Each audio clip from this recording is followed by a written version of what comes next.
Un nouvel épisode de Traversée. On a passé cette curieuse période ensemble, mais avec Traversée, on ne vous abandonne pas. Pour ma part, je vais vous parler de la série photographique de Elea Jan-Schmitter, ou comment une photographe fait de ses modèles des sujets agissants. Et Margot vous parlera des sculptures en mouvement de l'artiste Yosra Mojtahedi. Et enfin, Olivier vous a préparé un super sujet pour comprendre le prix d'une œuvre d'art. Je vous en ai fait la promesse lors du dernier épisode. Aujourd'hui, je vous parle d'une œuvre dont le sujet est un peu plus réjouissant que les derniers que j'ai abordés lors des dernières chroniques. Aujourd'hui, je vous parle d'une série photographique qui s'appelle Ta mère et c'est l'artiste Elea Jan-Schmitter qui en est à l'origine. Elea Jan-Schmitter, c'est une jeune femme qui a fait partie de la toute première promotion de l'école Courtrajmé qui a été fondée par le réalisateur Ladjili. L'année dernière, à la fin de leur formation, les étudiants et étudiantes de l'école Courtrajmé ont été invités par le Palais de Tokyo à penser une exposition autour des 20 ans du film La haine de Mathieu Kassovitz. La question c'était finalement qu'est-ce qui vous fout encore la rage aujourd'hui? Qu'est-ce qui vous fout encore la haine? Alors Elea Jan-Schmitter, qui faisait partie de cette promotion, s'est donc interrogée sur ce qui l'énervait encore aujourd'hui. Pour Elea, ça a tout de suite été assez évident. Elle, ce qui l'agace au plus haut point, ce sont les inégalités, les injustices et notamment la sous-représentation des personnes qui s'identifient comme femmes dans l'espace public et institutionnel. Alors pour pallier ce problème, elle a réfléchi à une manière de finalement leur laisser sa place au sein de cette institution prestigieuse qu'est le Palais de Tokyo. Elea Jan-Schmitter va donc réaliser le portrait de ces femmes. Ces femmes, elle va les choisir parce qu'elle admire ce qu'elles font ou ce qu'elles sont. Il va y avoir des militantes antiracistes, féministes comme Assa Traoré par exemple, ou des autrices comme Fatima Das, des jeunes artistes. Il y a par exemple Émilie Péria, mais il y a également des avocates, des économistes, des mères de famille. Voilà, tout un panel de femmes dont elle va faire le portrait. Mais les photographies qu'Elea prend ne sont pas de simples portraits. Elea les appelle en fait des autoportraits dirigés. L'idée ici, c'est qu'elle abandonne l'autorité qu'un photographe peut avoir sur son modèle. Alors bien qu'elle soit l'artiste, ce n'est pas elle qui va décider de l'instant où l'image de ces femmes sera captée. Pour cela, elle met en place une technique très simple. Elle leur confie une sorte de poire qu'il faut presser très fort pour déclencher la prise de la photo, si bien que ce sont ces modèles qui décident du moment où la photographie sera prise. L'astuce peut paraître toute simple, mais en fait, elle est d'une puissance symbolique déroutante. Quand on sait que tout au long de l'histoire de l'art, on a confisqué l'image des femmes, qu'on a projeté sur leur corps un nombre incalculable de désirs, permettre à des femmes de se réapproprier leur corps et leur image est, je trouve, très grisant et très salvateur. En laissant à ces femmes le choix d'appuyer quand elles le veulent sur le déclencheur, Elea Jan-Schmitter fait de ces modèles des sujets agissants et non plus de simples objets de désir soumis au regard de l'autre. Cette série photographique, elle me touche énormément parce que je la trouve très encourageante, d'autant plus que ces photographies dressent aussi le portrait d'une génération qui s'engage contre les inégalités, contre les injustices, contre le dérèglement climatique, bref, pour un monde meilleur. Toutes ces femmes, ce sont des expertes dans leur domaine, ce sont des voix qui comptent, ce sont des actrices du changement.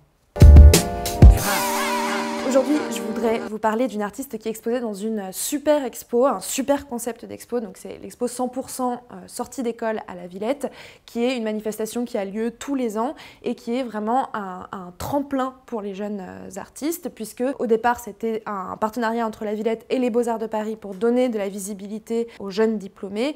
Aujourd'hui, la Villette sélectionne les artistes parmi une dizaine d'écoles, donc c'est toute une jeune génération d'artistes tout juste diplômés qui est mise en avant dans sortie d'école. Déjà l'année dernière, l'exposition a dû être annulée. Cette année, elle a été beaucoup amputée, mais on a enfin une date de réouverture, donc vous allez pouvoir aller à la Villette, pouvoir découvrir cette centaine de jeunes artistes. C'était très difficile de choisir une artiste parmi l'excellente sélection de la Villette, mais je me suis dit que je vous avais beaucoup parlé d'artistes qui étaient sortis des Beaux-Arts de Paris et il y a beaucoup d'autres très bonnes écoles en France. Et par ailleurs, je vous ai très peu parlé de sculpture et d'installation. exposition. Donc j'ai choisi de vous parler de l'artiste qui en plus a été mon premier coup de cœur quand j'ai visité l'exposition, de l'artiste Yosra Mojtahedi et de son œuvre Vitamorphose. Alors il s'agit d'une salle noire dans laquelle on pénètre. Le noir, c'est une couleur très importante pour Yosra Mojtahedi qu'on retrouve dans toutes ses œuvres. C'est la couleur du mystère, de l'inconnu, de ce qui est encore impensé, de toute cette zone irrationnelle qu'elle explore dans toute son œuvre. Et donc on rentre dans une salle noire, il faut s'habituer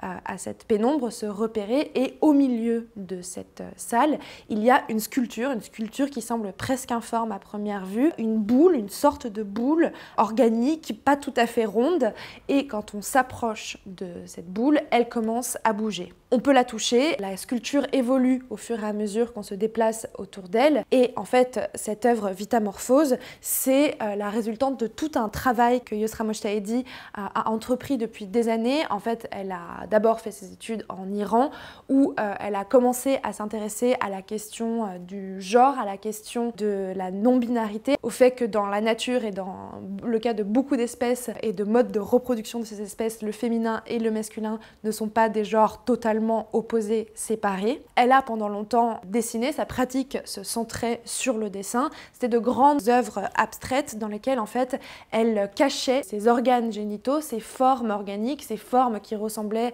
à des formes très sensuelles, très presque sexuelles, mais qu'elle devait cacher, qu'elle ne devait absolument pas montrer dans le contexte iranien dans lequel elle évoluait. Et puis elle est venue en France, elle a étudié au Frénois à Tourcoing, qui est une excellente école qui forme décidément de très nombreux très bons artistes. Et là, elle a commencé à s'attaquer à la troisième dimension, à faire sortir ses dessins de la surface de la feuille de papier. Ils ont commencé à envahir l'espace, et grâce aux technologies qu'elle a appris, qui sont enseignées aux Frénois, elle a créé ces sculptures en mouvement, ces sculptures qui évoquent une forme en train de naître, la vie en train de naître, ces sculptures qui donc évoluent et qui répondent au mouvement du spectateur. Et cette sculpture, cette installation Vitamorphose, ce n'est que le début de la réflexion de Yosra Mojtahedi sur ces machines humaines, machines végétales, sur cette fluidité du genre, cette fluidité des techniques.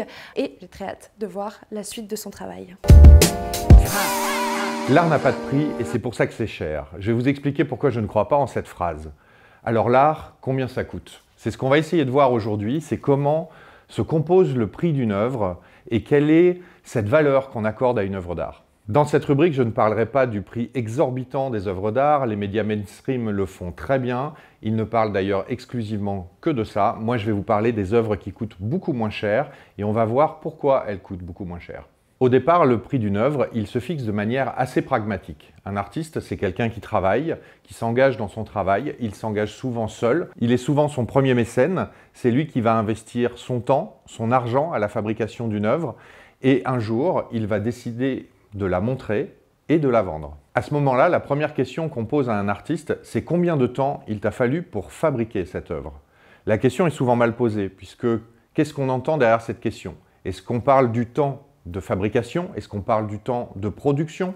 Est-ce qu'on parle du temps de conception? Ou de tout ce parcours qu'il a fallu pour imaginer et créer cette œuvre d'art? Pour un jeune artiste, la question est souvent très simple. Il va mettre en parallèle le coût de sa vie et la quantité d'œuvres qu'il va produire à côté. Et en fait, c'est à partir de ce ratio qu'il va imaginer un prix d'œuvre qui lui semble raisonnable.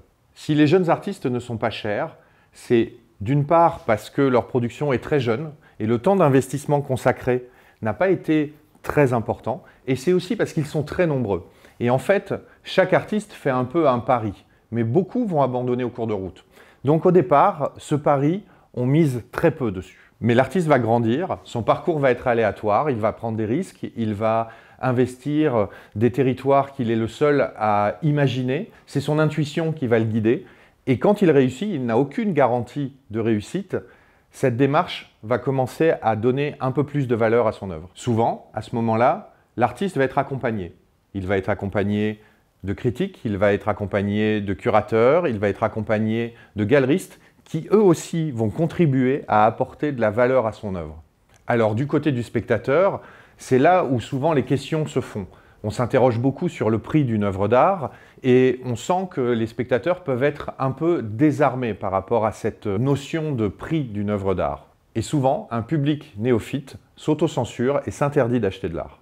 Et à travers cette rubrique, ce que je voudrais dire, c'est que l'art est accessible à tout le monde. La phrase que j'ai le plus souvent entendue dans mon milieu, c'est « l'art, j'y connais rien ». Et c'est toujours une phrase que j'ai prise comme une grande violence. Et je pense que tout le monde est en droit de s'autoriser un accès à l'art, une collection à l'art. On en a parlé dans le dernier épisode de Traversée. L'estampe est un très bon moyen de rentrer dans une collection, de commencer à acquérir des œuvres d'art. L'œuvre d'art n'est pas chère au départ, c'est des paris que font les artistes, mais aussi ça peut être des paris que font les collectionneurs. Investir dans une œuvre d'art, c'est faire un pari sur la société contemporaine qui nous entoure. L'artiste va essayer de trouver le goût, la couleur d'une époque. Le collectionneur, c'est celui qui va faire une sélection parmi les œuvres qui le touchent pour lui aussi essayer de s'entourer d'œuvres qui correspondent à son goût, qui correspondent à sa sensibilité et ainsi va donner une vision aussi de l'époque qui l'entoure. Donc si grâce à nous, grâce à ces épisodes de Traversée, vous découvrez des artistes, n'hésitez pas à aller visiter leur compte Instagram, voir leurs expos, puisque les expos vont réouvrir et ça c'est la bonne nouvelle. Et n'hésitez pas à demander le prix des œuvres. Vous ne passerez jamais pour un imbécile en demandant le prix d'une œuvre. Vous verrez, les artistes, les galeries sont ravis de vous le donner. Si c'est trop cher, tant pis, c'est pas grave. Mais très souvent, vous allez être surpris. Les œuvres ne sont pas si chères que ça. Et vivre avec une œuvre d'art, c'est une aventure.